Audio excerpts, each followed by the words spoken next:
Mahrang Bloch को एक माह के लिए जेल मुंतकिल कर दिया गया है। अब दूसरी जानिब दोस्तों, महरंग बलोच के वालिद की जो है वो कुछ तस्वीरें बंदूकों के साथ शेयर की जा रही हैं। कहानी यहाँ से शुरू होती है कि महरंग बलोच ने बीबीसी को इंटरव्यू देते हुए कहा था कि उनकी वालदा ने उनकी स्टडी के लिए कपड़े और अपनी ज्वेलरी जो है वो बेची और उसकी वजह से जो मैं हूँ आज डॉक्टर बनी। इस पर एंटाई नामी ट्विटर हैंडल है। बास आरफीन इल्ज़ाम लगाते हैं कि ये भी ISPR जो हैं वो चला रहे हैं। उन्होंने यहाँ पर उनके वालिद की कुछ तस्वीरें जो हैं वो शेयर करना शुरू कर दी, जिसमें वो बंदूकें उठा रहे हैं और कहा जा रहा है कि वो BLA के जो हैं वो मेंबर रहे हैं। इस पर तनकीद हुई कि महरंग के फादर जो हैं वो ये सब कुछ कर रहे हैं, उनके पास बहुत पैसा था बंदूकें लेने के लिए और ये सब करने के लिए, लेकिन उनकी वालदा ने उनके लिए कपड़े बेचे, ज्वेलरी बेची। काश उनके वालिद जो हैं वो बंदूकों की जगह अपनी बेटी को जो है वो पढ़ाते, उनको ज्वेलरी ना बेचना पड़ती। तो इस किस्म की जो तनकीद है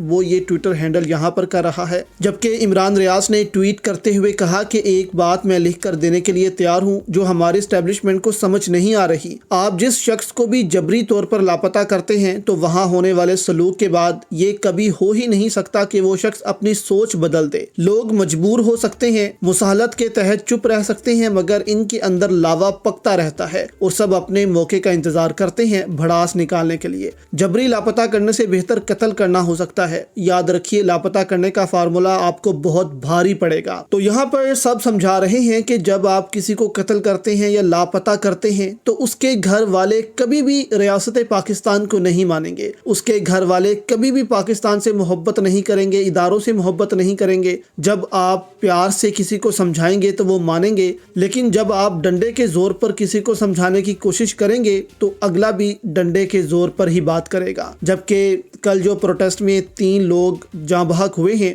अब उनके घर वाले जो हैं क्या वो कभी इदारों के लिए अच्छा सोचेंगे? नहीं, बल्कि वो हमेशा इदारों को बुरा ही समझेंगे, पुलिस को बुरा ही समझेंगे। तो ये इदारे को समझाने की कोशिश की जा रही है कि इस सब से कुछ नहीं होगा, बल्कि मुज़ाकरात ही आखिरी रास्ता है। इमरान रियाज ने एक और ट्वीट में कहा कि बलूचिस्तान की मौजूदा सूरत हाल, खवातीन की गिरफ्तारियों और सीधी फायरिंग से शहादतों पर जरदारी खानदान को मत भूलिए जो वहाँ इसी जुल्म जबर के लिए इक़्तिदार में बिठाए गए हैं। जबकि एक और ट्वीट में उन्होंने कहा कि एक नहत्ती लड़की का इतना खौफ महरंग बलोच से एस्टेब्लिशमेंट इस कदर सहमी हुई है कि अभी तक उनके हवाले से कोई खबर बाहर नहीं आई। जबकि अब खबर बाहर सामने आ चुकी है कि 1 माह के लिए उनको लापता कर दिया गया है और 1 माह के लिए जो है उनको जेल भेज दिया गया है। किस जेल है, कहाँ रखा जाएगा, ये किसी को नहीं बताया गया।